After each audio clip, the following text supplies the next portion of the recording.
Buenas tardes, señoras diputadas, señores diputados. Buenas tardes, compatriotas, habitantes todos y todas de nuestra República. Vivimos tiempos difíciles. La humanidad se debate ante una crisis de incalculables consecuencias. El cambio climático, que amenaza la misma sobrevivencia del planeta y de toda forma de vida en él. Las crisis económicas y financieras, la crisis alimentaria, que amenaza con hambrunas a millones y millones de seres humanos en todo el mundo. Las guerras, la violencia, la corrupción galopante que se manifiesta en grupos mafiosos que se apoderan de diversos ámbitos de la vida internacional, la crisis de valores, nos habla de que estamos enfrentando una verdadera crisis de civilización que necesita poner en marcha fuerzas muy grandes en el mundo entero, fuerzas de la decencia, de la democracia, del patriotismo, de la solidaridad, la necesidad de transformar esta globalización salvaje que nos han impuesto desde los grupos de poder planetarios, avanzar hacia la globalización de la solidaridad. Si en alguna parte del planeta esa lucha se está manifestando hoy con especial vigor, es en nuestra América Latina. Desde el Río Bravo hasta la Patagonia, vemos cómo los pueblos de nuestra América Latina se están levantando frente a esas políticas inhumanas del poder neoliberal, frente a esas políticas de la discriminación, de la exclusión, de la depredación de la naturaleza, cómo uno tras otro los países de América Latina van imponiendo gobiernos populares y progresistas para que dejen de estar al servicio de minorías y se pongan al servicio de las grandes mayorías sociales que reclaman en nuestra América Latina justicia y solidaridad. Nosotros vivimos en un pequeño país de América Latina, en una Costa Rica pequeña, en una Costa Rica ubicada en esta frágil cintura de nuestra América, en una Costa Rica que no es una excepción a lo que hoy está pasando en el mundo y a la necesidad también de enfrentarlo con medidas de solidaridad mundial y también con nuestras propias medidas nacionales. A Costa Rica le ha llegado la hora del cambio, le ha llegado la hora de la construcción de alternativas desde el mundo popular, desde el mundo democrático y progresista de Costa Rica. Ha llegado la hora de decir basta ya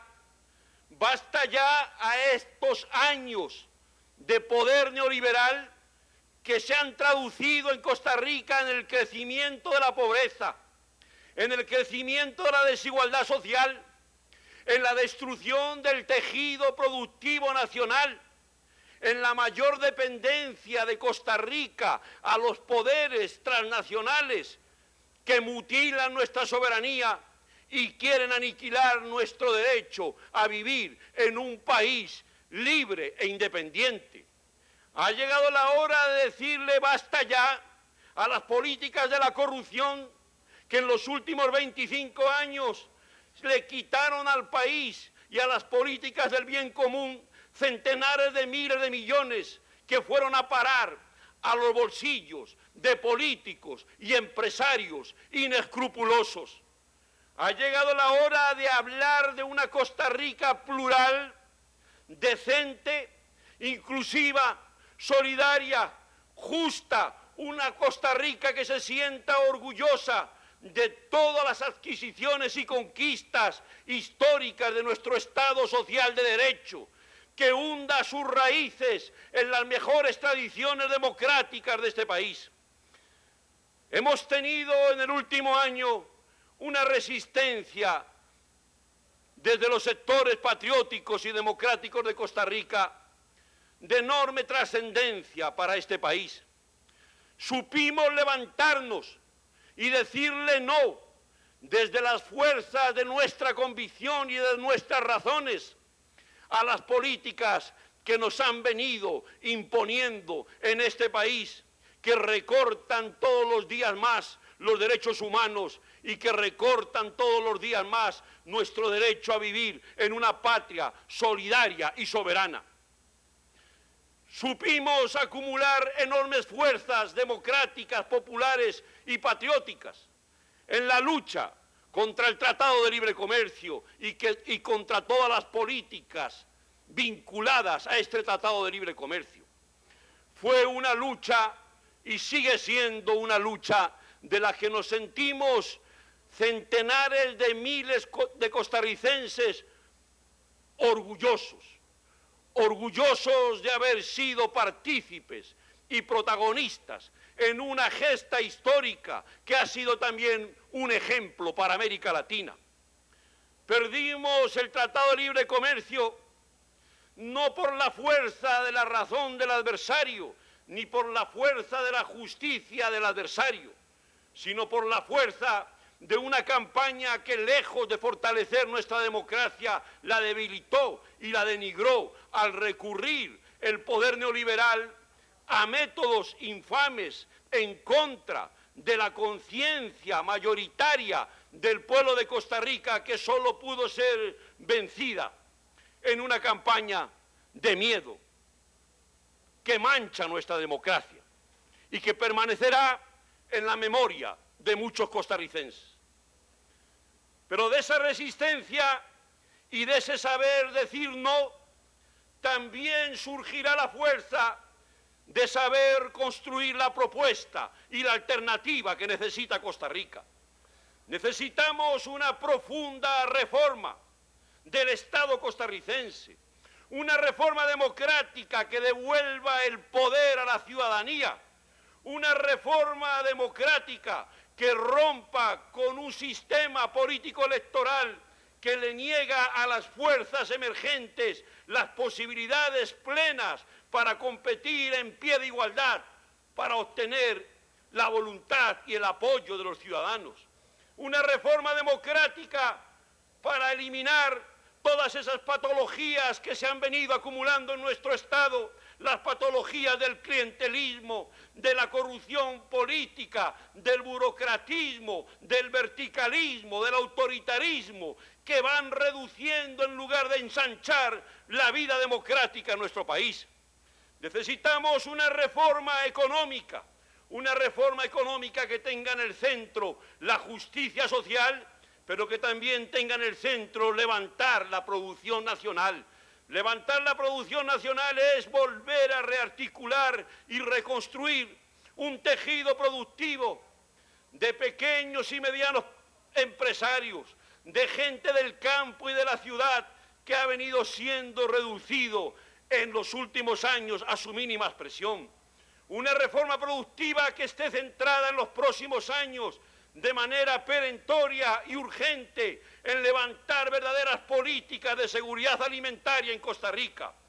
No solamente estamos amenazados por el hambre,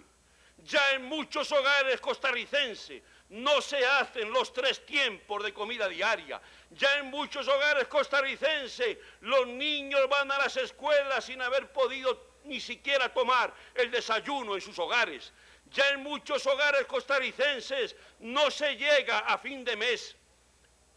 Todo eso es una asignatura pendiente que tenemos como país y como Parlamento ante los grupos más vulnerables, más desprotegidos de la sociedad costarricense.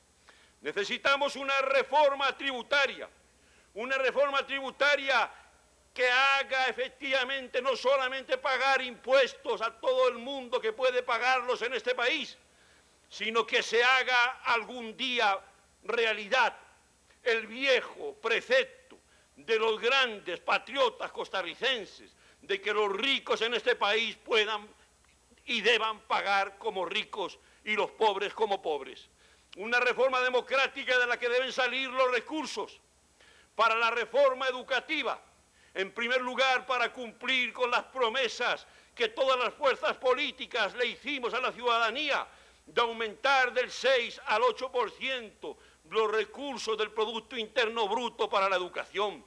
También esa reforma educativa debe atacar los grandes problemas estructurales que se han venido acumulando en el sistema educativo costarricense, fortalecer la educación pública, hacerla más eficaz, más accesible a todos los jóvenes sin ningún tipo de discriminación social, económica, cultural, étnica o territorial. También está pendiente la reforma en salud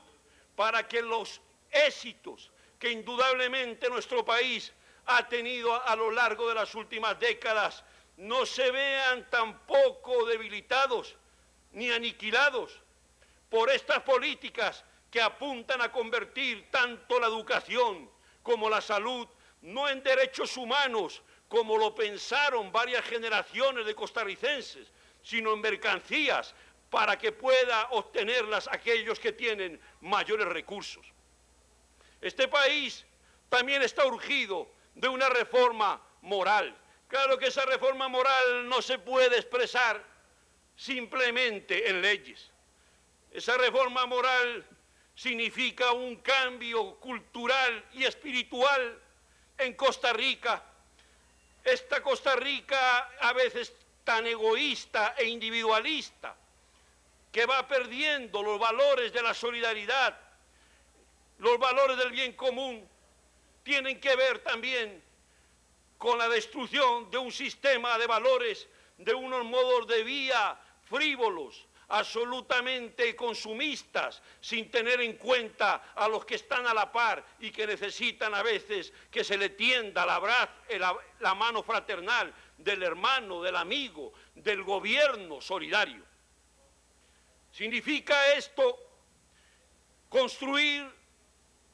en la democracia, construir en el marco del respeto a nuestros derechos y garantías constitucionales, construir la alternativa. Construir la alternativa desde el Frente Amplio pasa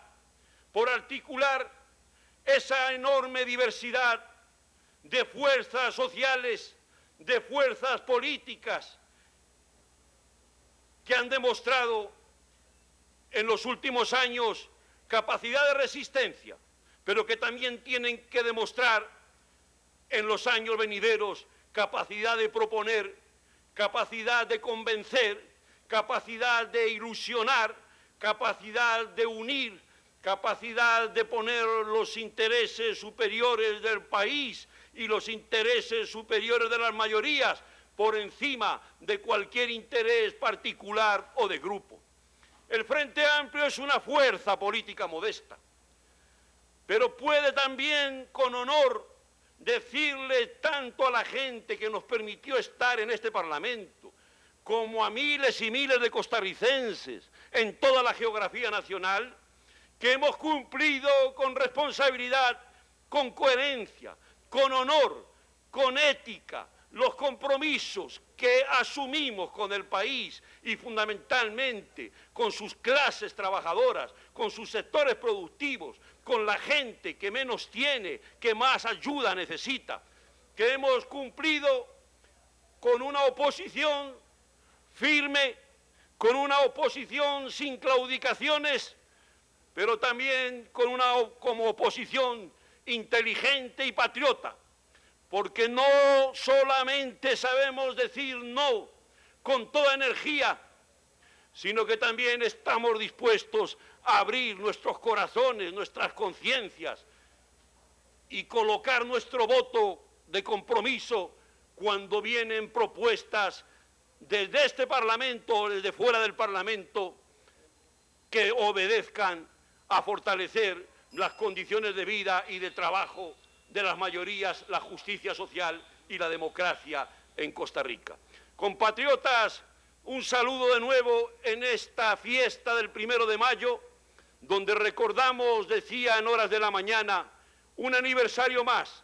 de la rendición de los filibusteros y de la afirmación de la soberanía y de la dignidad nacional, y donde conmemoramos también un año más del Día Internacional de los Trabajadores, que exigen libertades, que exigen mayor condición para poder desarrollar sus derechos, que exigen pan, que exigen educación, que exigen cultura, que exigen salud, que exigen salarios crecientes. Muchas gracias, señoras y señores diputados, muchas gracias, queridos y queridas compatriotas.